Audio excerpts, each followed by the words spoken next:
그리스도의 평강이 여러분과 함께하기를 기원합니다. 7장부터는 고린도 교회 성도들이 문의한 질문들에 대해서 사도 바울이 답변하고 있는 내용입니다. 그래서 1절을 보시면 여러분이 적어보낸 문제를 두고 말하겠습니다. 이렇게 서론을 시작하고 있죠. 그러니까 앞에 6장까지는 글로의 그 가정에 전해준 소식에서 고린도 교회가 이러이러한 상황이 있다라는 문제들에 대해서 먼저 그것을 권면하고, 그리고 이제 그 고린도 교회 성도들이 문의한 질문들을 대답하는데, 그 첫 번째가 오늘 본문에 보는 것처럼 바람직한 결혼과 성에 대한 그러한 말씀을 하고 있고요. 또 25절을 보시면 이렇게 시작하죠. 주님께서 처녀들에 대해서 하신 명령을 곧 이 문제에 대해서도 또 다루게 되고, 또 8장 1절을 보시면 우상에게 바친 고기에 대하여 말하겠습니다. 이 우상에게 바친 그 고기, 이 문제에 대해서 질문해 왔는데 거기에 대해서 이제 답변하는 것으로 7장과 8장은 이렇게 구성되어 있습니다. 먼저 이 7장 오늘 본문은 결혼과 성에 관련해서 하나님을 믿고 언약 백성된 신자로서 하나님의 뜻에 합당한 삶, 하나님을 삶 전체와 몸으로 예배하는 삶이 무엇인가, 이 부분에 대해서 교훈하고 있습니다. 우리가 앞서 본 것처럼 5장과 6장에서는 음행의 문제에 대해서 다뤘죠. 같은 주제입니다. 결혼과 성과 관련해서 세상 풍조를 따르지 말 것을 이미 가르쳤습니다. 그런데 5장, 6장에서도 다루었던 주제를 또 7장에서 거듭 말하고 있어요. 이유가 있겠지요. 여기에는 차이가 있는데 5장과 6장에서는 열광주의자들을 염두에 둔 가르침이라고 할 수 있다면, 오늘 이 7장에서는 금욕주의자들을 염두에 둔 교훈입니다. 그리고 5장과 6장에서는 부정적인 측면에서 이렇게 하지 마십시오라고 하는 권면이라면, 7장에서는 이렇게 하십시오, 긍정적인 측면에서의 교훈이라고 볼 수가 있어요. 여러 차례 말씀드린 것처럼 고린도 교인들 가운데는 두 부류가 있다 그랬죠. 하나는 성령파 열광주의자들이 있고, 또 다른 하나는 성령파 금욕주의자들이 있었어요. 그러니까 열광주의자는 자신들이 구원을 받고 성령의 은사를 받았으니까 이제 자신은 영적으로 신령한 사람이 되었다, 영에 속한 사람이 되었다. 그러니 이제 이 땅에서 이 썩어질 몸, 악한 몸, 그 이원론에 사로잡힌 생각에 의해서 이 몸으로는 아무것도 아니니, 이 몸의 굴레에서 벗어났으니 몸으로는 마음대로 쾌락을 즐기며 왕처럼 살 수 있다. 이런 사고방식을 갖고 있는 사람을 열광주의자라 그랬죠. 그래서 그런 사고방식이 급기야 어디까지 간다 그랬습니까? 5장 1절에 보면은 아버지 아내를 데리고 사는 이런 일까지도 벌어졌다 그랬죠. 그래서 사도 바울께서는 앞서 그런 권면을 하지 않습니까? 여러분의 영혼이 예수 그리스도의 피로 하나님께서 사신 바 되었다면 여러분의 몸도 하나님의 것입니다. 그런즉 여러분의 몸으로 하나님께 영광을 돌리십시오. 몸으로 하는 모든 것이 다 하나님이 기뻐 받으시는 합당한 예배자로서의 일상생활이 되어야 한다. 그러한 삶을 일상에서도 살아가십시오. 이렇게 권면하는 것으로 나타났습니다. 또 이제 반대로 고린도 교인들에는 이런 열광주의자들이 있는가 하면은 금욕주의자들도 있었어요. 그러니까 금욕주의도 사실은 열광주의만큼이나 세상 풍조를 따르는 그릇된 사고방식입니다. 양극단인 거예요. 그러니까 하나님의 뜻을 따르는 합당한 예배자로서의 삶과는 좀 다른 것이죠. 이 7장 1절에서 3절이 그런 배경이에요. 7장 1절에 사도 바울께서 이렇게 말씀하시죠. 남자는 여자를 가까이 하지 않는 것이 좋습니다. 이 말은 금욕주의자들의 사고방식을 그대로 표현하는 것이라 볼 수 있어요. 왜냐하면 2절에 보면 어떻게 시작합니까? 그러나 라고 그러잖아요. 남자는 여자를 가까이 하지 않는 것이 좋습니다. 그러나 음행에 빠질 유혹 때문에 남자는 저마다 자기 아내를 두고 여자도 저마다 자기 남편을 두도록 하십시오.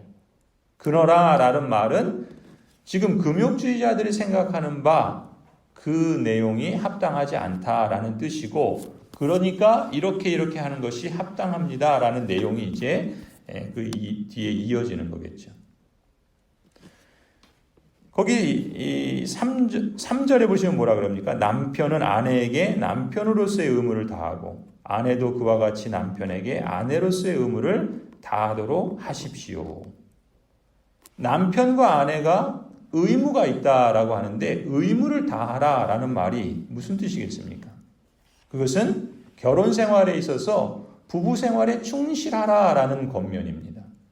예수님을 믿고 영적으로 거룩한 사람이 되었으니까 이제 더 이상 부부 생활도 없고 내 몸으로는 금욕적인 삶을 살겠다. 그랬던 사람들이 교인들 중에 있었던 거예요. 그런 점에 대해서 그렇지 않다라는 것을 말씀하고 있는 것이죠. 실제로 그런 질문을 해왔던 겁니다. 바울 사도요, 이제 영적으로 거룩한 사람이 되었으니 이 몸은 이것은 악하고 이 몸의 굴레에서 벗어나야 되지 않겠습니까? 그러니 금욕적인 삶을 사는 것이 합당하지 않겠습니까? 이렇게 물었던 것이죠. 그런데 사도 바울께서는 뭐라 그럽니까? 아니라라고 말씀합니다. 남편으로서 아내로서의 의무를 다하라. 그러면서 바람직한 태도를 4절에서 이어서 이렇게 말씀하시죠. 아내가 자기 몸을 마음대로 주장하지 못하고 남편이 주장합니다. 마찬가지로 남편도 자기 몸을 마음대로 주장하지 못하고 아내가 주장합니다. 서로 물리치지 마십시오. 5절에서 이렇게 구체적인 권면을 말씀하시고 거기에 덧붙이죠. 뭐라고 덧붙입니까? 그런데 만일 여러분이 기도에 전념하기 위하여 얼마 동안 떨어져 있기로 합의한 경우에는 예외일 수 있습니다. 그러나 그 뒤에도 다시 합하십시오. 여러분이 절제하는 힘이 없는 틈을 타서 사단이 여러분을 유혹할까 염려되기 때문입니다. 금욕주의자들의 생각처럼 금욕한다는 그런 자신의 그 생각, 그 주장, 그리고 그 명분 때문에 오히려 고린도 교인들이 절제하는 힘이 없는 그 틈을 타서 사단이 그들을 유혹하고 또 음행의 죄를 범하지 않도록 구별하여 살라. 그것이 거룩한 삶이라 이렇게 말씀하시는 것이죠.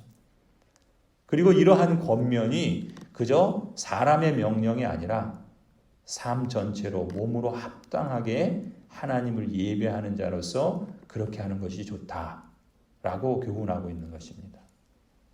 사도 바울 개인의 생각을 말하는 것이 아니라 성령께서 그에게 감동하셔서 영감하여 주신 말씀으로 오늘 우리에게 전해지고 있지요. 이 점에서 우리가 다시금 강조해야 할 점은 그렇게 보면은요, 성경은 우리 일상에서 우리의 어떠한 삶도 하나님과 무관하지 않다라는 것을 말씀합니다. 하나님은 우리에게 모든 것을 복으로 주셨지요.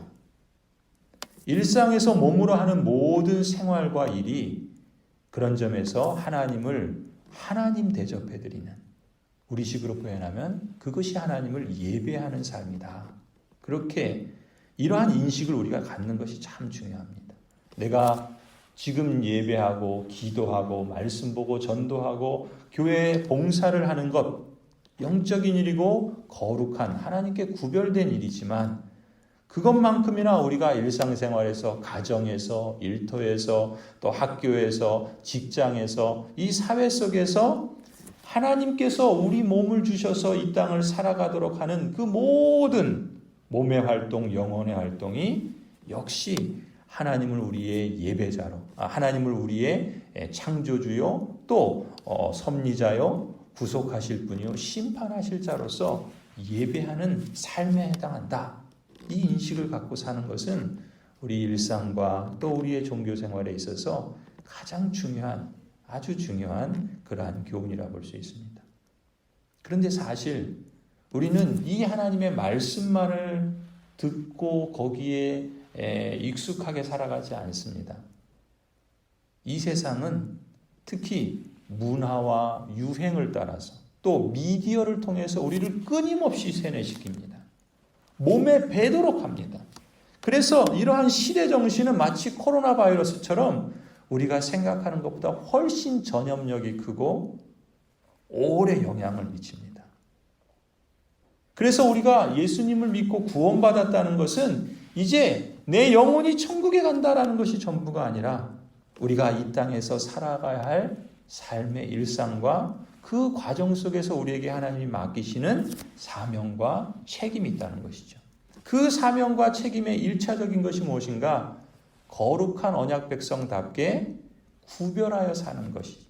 그래서 예수 그리스도의 장성한 그 그리스도처럼 우리도 자라가고 성장하는 것이 그 사명과 책임이라 말할 수 있습니다. 그걸 달리 표현하면 하나님께 합당한 거룩한 산 제물로 예배하는 삶이요. 우리 삶 전체가 하나님을 예배하고 우리 몸이 있는 그곳에서 우리 몸을 통하여 우리 몸 자체가 하나님을 예배하도록 하나님을 경외하도록 하나님의 뜻을 따르도록 하나님의 말씀을 따라서 살아가도록 우리에게 사명과 책임을 주셨다는 것이죠. 그것이 복입니다.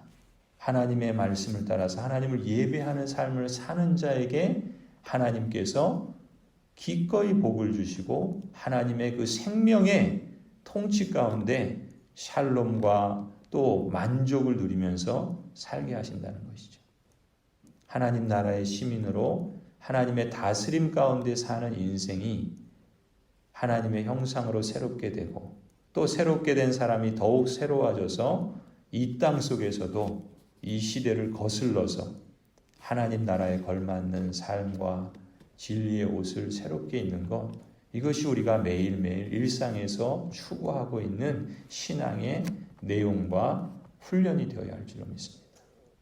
우리는 거룩을 위한 여정을 하루하루 살아갑니다. 이것이 신앙의 중요한 목표이고 또 이 목표는 매일매일의 일상에서 우리가 성경 말씀의 진리를 배우는 것에서뿐만 아니라 그 진리를 우리의 삶의 길표로 삼아서 이정표로 삼아서 표준으로 삼아서 그것이 습관이 되도록 자꾸 훈련해야 되죠. 훈련되지 않은 영성은 열매를 맺기가 어렵습니다. 쉽게 무너지고 다시 제자리로 돌아가고 그렇지요.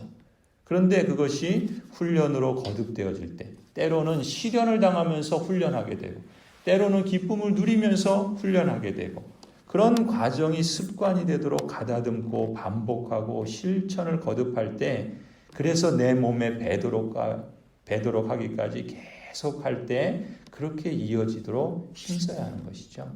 성령께서 그런 마음을 우리에게 주시고 또 그런 우리를 붙잡으시고 때로는 격려해 주시고 때로는 책망도 하시고 때로는 우리를 세워주시고 또 힘을 주시고 우리를 그렇게 돕는 자로서 그 거룩한 믿음의 길을 걸어갈 수 있도록 늘 함께 하시고 인도하시는 분이 성령 하나님이십니다.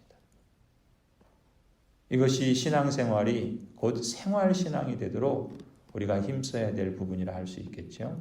그렇게 우리가 힘쓸 때 하나님께 합당한 삶으로 우리는 감사의 응답을 드리는 것이요. 또 하나님께서는 그런 우리에게 하나님께서 주신 분복을 누리며 살아갈 수 있도록 날마다 평강으로 이끌어 주시고 혹 고난 중에도 피할 길을 주시며 영원한 생명의 나라에 이르도록 하나님께서 역사하실 줄 믿습니다. 오늘 저와 여러분의 삶, 또 우리 모든 성도들의 그 삶의 자리가 몸으로 하나님을 예배하는 자리, 또 삶 전체로 하나님을 예배하는 자리, 그리고 나를 부르신 그 자리에서 하나님의 나라를 증거하도록 부르셨다라는 것을 인식하고 살아가십시다. 그러면서 하나님은 나를 통해서 지금 오늘 나의 이 자리에서 어떻게 하나님을 증거하기를 원하시는가, 거기까지 나아갈 수 있다면 우리는 그야말로 우리의 삶을 통해서 하나님 나라를 증거하는 그러한 증인으로서의 삶도 함께 살아갈 줄로 믿습니다. 성령 하나님께서 오늘도 그 선한 능력으로 저와 여러분 우리 모든 성도들을 지켜주시고 인도하시고 충만케 하여 주실 줄 믿습니다. 기도하시겠습니다.